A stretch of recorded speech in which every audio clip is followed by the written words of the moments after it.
Okay, so our new book today, boys, is called The Great Debate by Michael Sullivan. And this is an example of humorous fiction.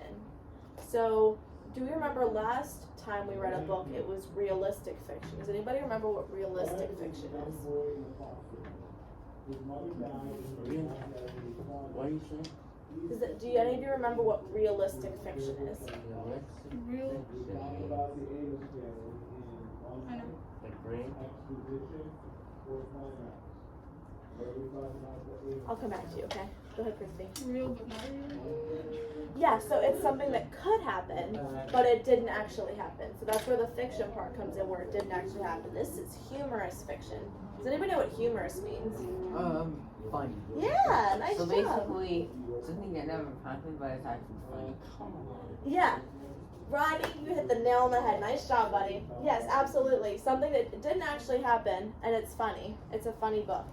So this is called The Great Debate. It's a book from a series called the Alton School series. I don't think we've read any other books in here from the Alton School series, but this book in this series centers around a character named Nick, and he is a pretty funny guy in this book. He's pretty funny. He's really bold, and you'll see why he's pretty bold. At the beginning of the story, he argues with the principal, and as he's arguing with the principal during lunchtime, actually, there's a lot of noise and commotion and stuff going on. Do any of us have really noisy and commotion-filled lunches here?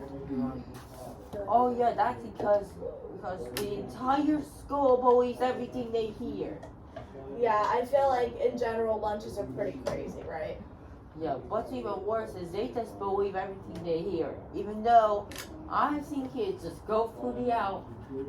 So I've seen kids just go fully out instead because they cannot waste any time. Yeah. I don't want to deal with toxicity, okay? I know.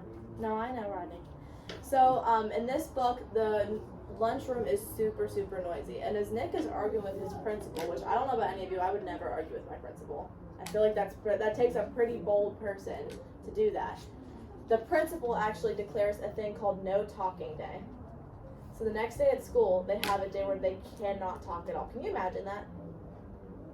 Can you imagine going the whole school day without talking? I can't do that. You can't do that. It's hard. How are you supposed to ask, like, if you can go to the bathroom? Or if you can borrow a pencil or something? You're not allowed to talk at all. Morse code. Morse code. I don't know. Do you know Morse code? Kinda. You do? Kinda a little bit. Well, that's impressive. I don't know any Morse code, so I would be a little bit stuck, I think. Excuse me. Yes. What's arguing? What's what? What's arguing? Argue? Is that what you said? Okay, well, we're going to talk about that. So he's arguing with his principal. So he's kind of going back and forth and saying, you know, it doesn't really say specifically what he's saying, but they're kind of just going back and forth. And arguing. I think they did that because I think it kind of says a little bit of swear words. Well, not exactly. It's more so just you're kind of going back and forth in a meaner kind of way. You're not being as kind or respectful.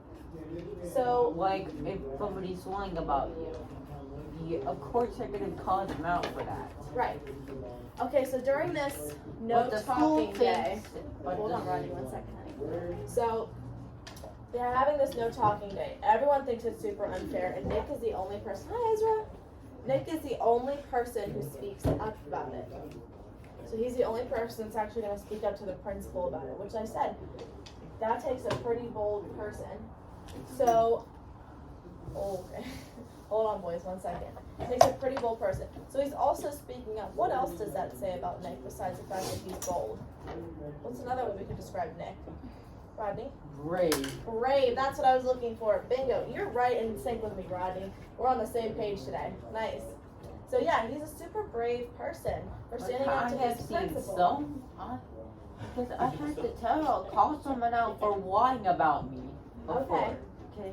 Well, that's really sad. I'm sorry, honey. And I hate doing that, okay? Yeah. Alright, so the principal says that he and Nick will have a debate in the morning assembly the next day over whether or not the students have a say about no talking day. Does anybody know? Does anybody know anything about a debate? Does anybody know what a debate is? You Raise know what? quiet hand. You know what I think? Here's what I Does this usually have to do with the associate. Here's what I usually associate with a debate. Okay. Presidency. That's exactly what I was thinking, Rodney. Nice job. Yeah, like presidents have a debate every year. So a debate is pretty much you're going back and forth with someone, but in a respectful way, and you're backing it up with points. You're not just saying, I don't like your opinion because I just don't like it, I think it's dumb. You're saying, this is why I disagree with you. Because of X, Y, Z. Like, you have all these reasons why, and you're being more respectful and logical about it. I don't know why you keep laughing. I don't know, it's so funny. We're not reading yet. I want to So, tell you like, something. Hold on, we'll save it for the end. So, like, presidential elections are in a friendly way since people can vote. Mm-hmm. I hope he Yeah.